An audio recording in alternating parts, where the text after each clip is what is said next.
Exercise 4, question number 1. A particle starts from point A with a velocity of 200 centimeters per second towards east and moves in a straight line with constant acceleration of 10 centimeters per second square towards west. तो अगर अपन east की तरफ positive मान ले और waste की तरफ negative, particle का इनिशियल वेलोसिटी 2 मीटर्स पर सेकेंड होगा और पार्टिकल का जो एक्सेलरेशन है उसको -0.1 मीटर्स पर सेकेंड स्क्वायर लिख सकते हैं. Find the time taken by the particle to reach a point B, which is at a distance of 1500 centimeters east of A. तो डिस्प्लेसमेंट को अपन 15 मीटर्स पॉजिटिव मान सकते. तो इन सब पे कौन सा इक्वेशन लगा सकते हैं? Second equation, S equals to UT 2t minus half into 0.1 into T square. पूरे इक्वेशन को 20 से मल्टीप्लाई कर दो. 15 into 20 300 equals to 40t minus T square. T square minus 40t plus 300 equals to 0. तो इसको सॉल्व करने पर t कितना आएगा? Minus b. 40 plus minus 40 square 1600 minus 4ac minus 1200 upon 2. So 40 plus minus 1600 minus 1200 under root of 400 मतलब 20 upon 2. तो time के दो पॉजिटिव वैल्यूज आ रहे. One of the answers is 60 upon 2 30 seconds और एक और आंसर क्या आ रहा है? 40 माइनस 20 अपॉन 2 10 सेकेंड्स. इसका मतलब पार्टिकल अगर पॉइंट ए से स्टार्ट कर रहा है और पॉइंट बी तक इसको अगर रीच करना है जिसका डिस्टेंस 1500 सेंटीमीटर्स दिया हुआ, तो t इक्वल्स टू 10 सेकेंड्स में a से b तक जाते समय वो रीच करेगा और b से आगे जाके वो कहीं तो टर्न भी करेगा और वापस b को क्रॉस करेगा. तो जब वो वापस b को क्रॉस करेगा वो time instant will be t equals to 30 seconds. तो क्वेश्चन में क्या पूछा है? Find the time it takes to reach a point b which is at a distance of 1500 centimeters east of A. इसके ये दोनों पॉसिबल आंसर्स होंगे 10 and 30. Question number 2. Particle starts from a point A with an initial velocity of 10 meters per second and moves along a straight line with a constant acceleration.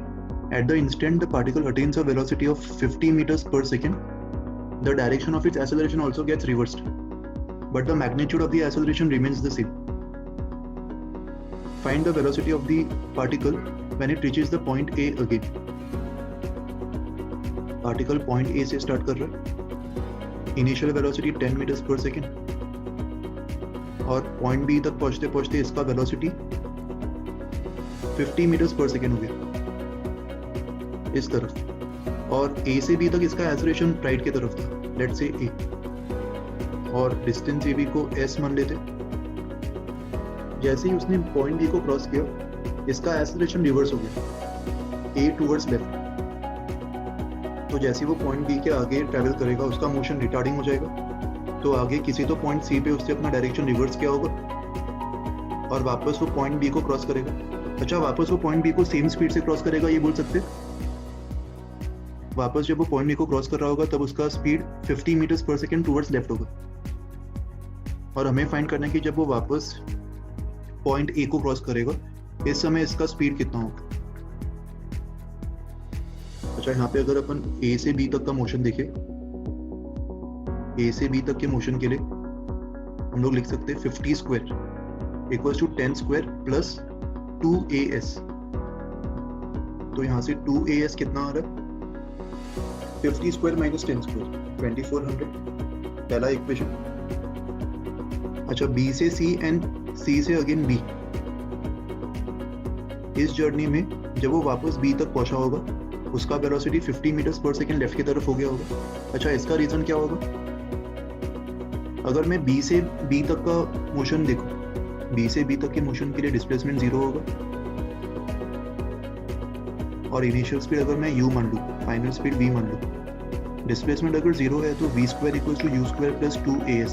ये वाला term 0 हो जाएगा, तो इस केस में v minus you के equal आ जाएगा। Minus Q लिख रहा हूँ इधर में क्योंकि डायरेक्शन रिवर्स हो गया, but magnitude wise velocity will B same.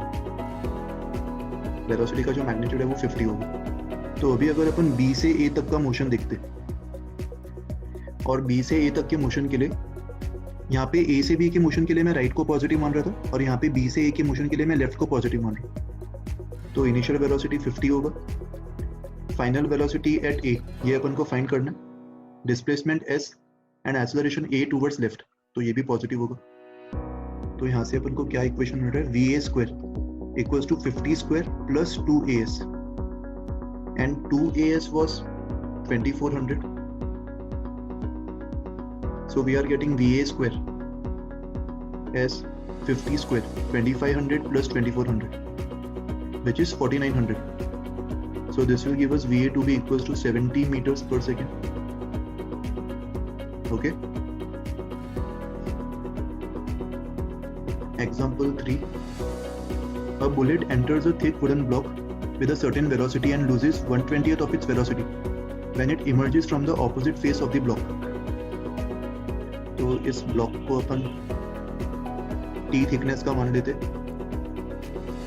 इसका अगर इनिशियल वेलोसिटी v था तो फाइनल वेलोसिटी कितना होगा, 1/20th ऑफ इट्स वेलोसिटी उसने लूज कर दी। That means final velocity will be 19/20 times v। Okay, और वुडन ब्लॉक के अंदर उसका कुछ तो रिटार्डेशन रहा होगा क्योंकि वुडन ब्लॉक पे उस पर कुछ रेजिस्टिव फोर्स लगाया होगा, तो इसका एक्सेलरेशन a टूवर्ड्स लेफ्ट मान लेते। और इन सब पे अगर अपन थर्ड इक्वेशन अप्लाई करें, डिस्प्लेसमेंट t होगा, initial velocity v, final velocity 19/20v, v square equals to u square plus 2 acceleration minus a होगा 2as, s मतलब थिकनेस t।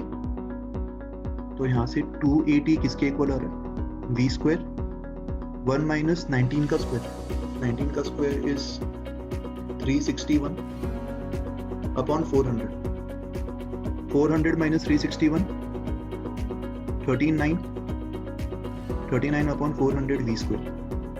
ये पहला इक्वेशन हो गया। अच्छा, सेकंड केस में उन्होंने क्या पूछा है, what is the minimum number of such identical blocks that must be kept in series so that the bullet fired into the first of the blocks with same velocity will come to rest inside the last of the blocks.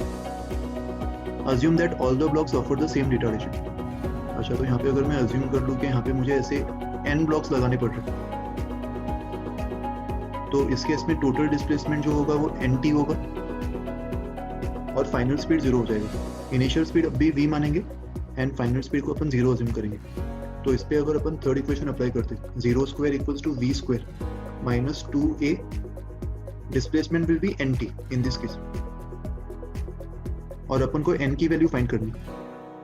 तो n कितना आ रहा है, v square upon 280, और v square upon 280 कितना होगा, 400 upon 39। तो ये value approximately कितना आ रहा है, इसको कैलकुलेट कर लेते।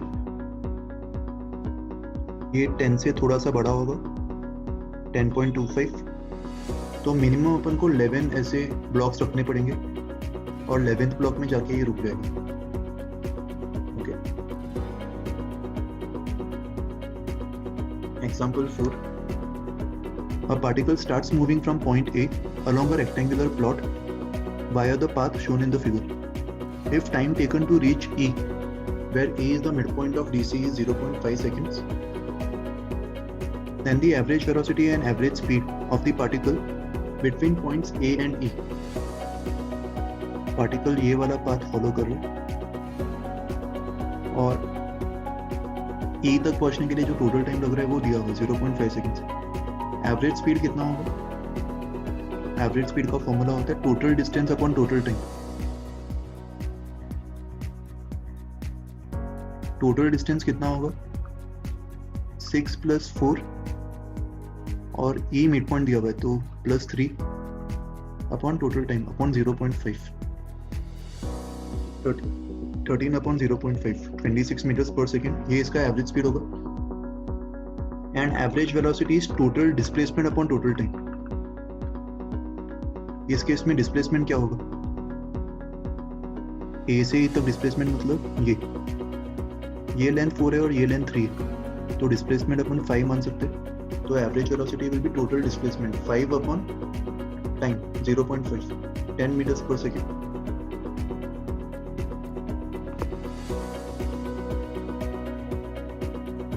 Question number 5. A parachutist drops from a stationary helicopter and falls freely for 10 seconds. Initial velocity 0, time of fall 10 seconds. At this instant, the parachute opens out, after which he descends with a net deceleration of 2 meters per second square. तो 10 second तक उसने free fall किया होगा, let's say point A से point B तक, और B पे उसका पैराशूट ओपन अप हो रहा है, और बी पे उसका जो नेट एक्सेलरेशन है वो 2 meters per second square upwards होगा बी के बाद से, और फाइनली वो ग्राउंड को रीच कर रहा है। लेट्स से ग्राउंड पे पॉइंट सी है, तो पॉइंट सी को रीच कर रहा है with speed of 8 meters per second. सी पे उसका velocity 8 meters per second given है।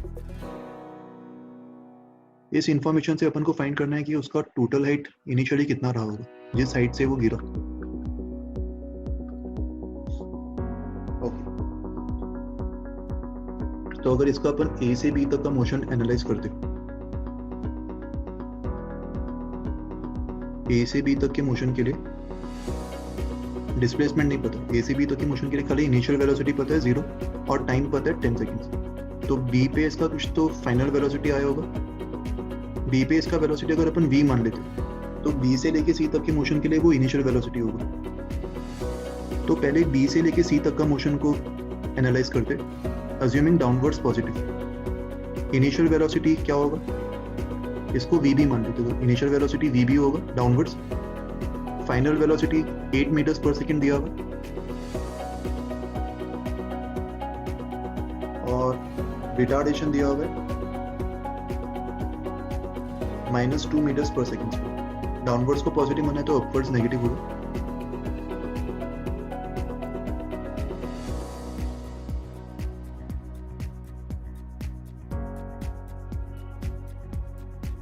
और ये वाले डिस्टेंस को y1 मान लेते,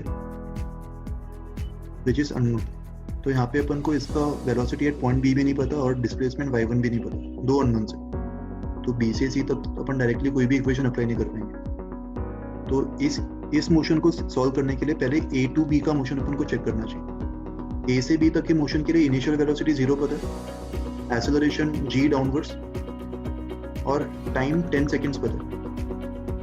तो फाइनल वेलोसिटी जो बी पे अपन को मिलेगा वो कितना होगा, उसके लिए फर्स्ट इक्वेशन लगा दो, v = u + at। तो इसे vb 100 meters per second आ जाएगा, और ab कितना होगा उसके लिए second equation s = ut + half at square। तो ut 0 and half at square मतलब 5 into t का square, ab will be 500 meters। अच्छा, अभी ये अपन को पता है 100 meters per second। तो second part of the motion b से c तक का डिस्प्लेसमेंट अपन निकाल सकते हैं using third equation, v square 8 square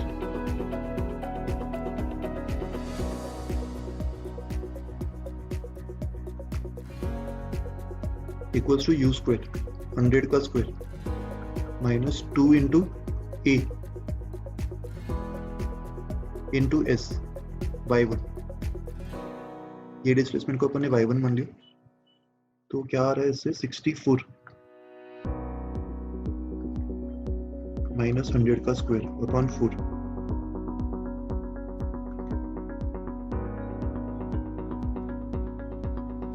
इसको सिंप्लीफाई करने पर y1 की वैल्यू 2484 मीटर्स आ रही है।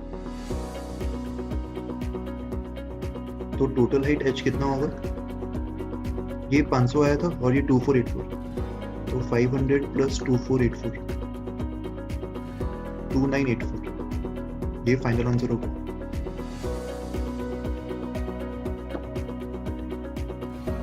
Question 6. A particle is projected vertically upwards from the ground at time t = 0. Particle is at a height of h at t = t1 seconds and is again at a height of h at t = t2 seconds. Prove that h is equals to half g t1 t2. Also find the initial velocity of projection. Initial velocity को u मान लेते हैं upwards, और height h तक पहुंचने के लिए जो टाइम t लगेगा उसको फाइंड करने के लिए we can apply second equation h equals to ut minus half gt square. तो टाइम में क्वाड्रेटिक आ गया और इस क्वाड्रेटिक के जो दो सॉल्यूशंस होंगे वो t1 और t2 गिवन है। सो t1 प्लस t2 की जो वैल्यू है sum of the roots is given by minus b by, तो ये u upon g by 2u by g हो जाएगा t1 प्लस t2, मतलब initial velocity of projection is g t1 plus t2 upon 2, और product of the root जो होगा t1 t2 उसको अपन c by लिख सकते हैं, मतलब h अपॉन हाफ g। तो h की value half g t1 t2, ये प्रूव हो गया।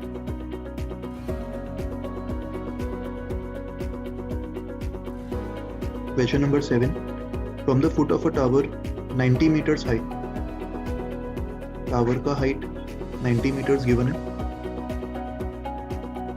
a stone is thrown vertically upwards from the foot with a velocity of 30√2 meters per second. 2 seconds later, another stone is dropped from the top of the tower.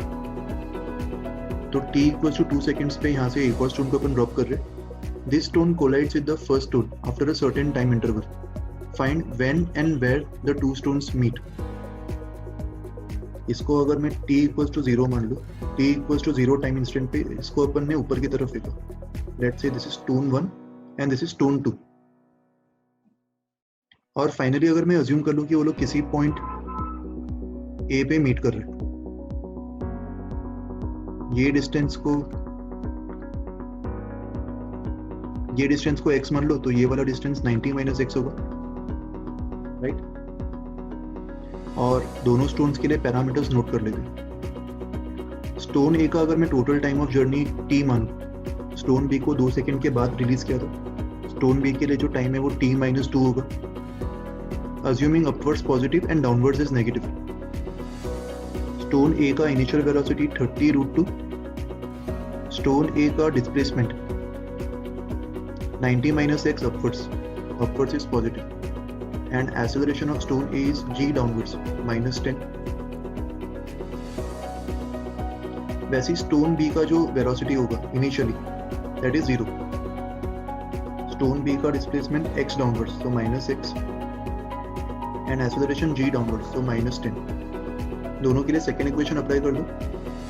Stone ए के लिए होगा 90 minus x equals to ut 30√2 into t plus half at square minus 5t square, ये पहला equation. और stone B के लिए s equals to ut 0 plus half at square minus 5t minus 2 का square, तो x equals to 5 times t minus 2 का square. ये second equation मिला यहाँ से अपन को. इक्वेशन 1 और 2 दोनों को अगर अपन ऐड कर देंगे तो x एलिमिनेट हो जाएगा और t में क्वाड्रेटिक मिल जाएगा, जिसको सॉल्व करने पर t की वैल्यू मिल जाएगी. दोनों को ऐड करने पर LHS में 90 आ रहा है और RHS में 30√2 times t minus 5t square plus 5 times t square minus 4t plus 4. इसको सिंप्लीफाई कर लो. यहाँ पे minus 5t square plus 5t square ये कैंसिल हो गया, और यहाँ पे 5 इंटू 4 माइनस 20t प्लस 20, तो फाइनली अपन को क्या मिल रहा है 90 equals to 30√2 t minus 20t, तो माइनस 20 टाइम्स t प्लस 20 यहाँ जाके माइनस 20 हो जाएगा और ये 70, तो t की वैल्यू 70 अपॉन 30√2 माइनस 20 ये आ रही. और एक बार अगर तुम्हें t मिल गया तो t की वैल्यू फर्स्ट इक्वेशन में डाल दो, उससे तुम्हें x भी मिल जाएगा. कैलकुलेशन थोड़े गंदे आ रहे हैं इस सवाल में, तो you can use calculator. Don't worry, exam में ऐसे गंदे कैलकुलेशंस नहीं आएंगे. Just try to understand the concept from all these questions and don't worry about calculation वाला पार्ट.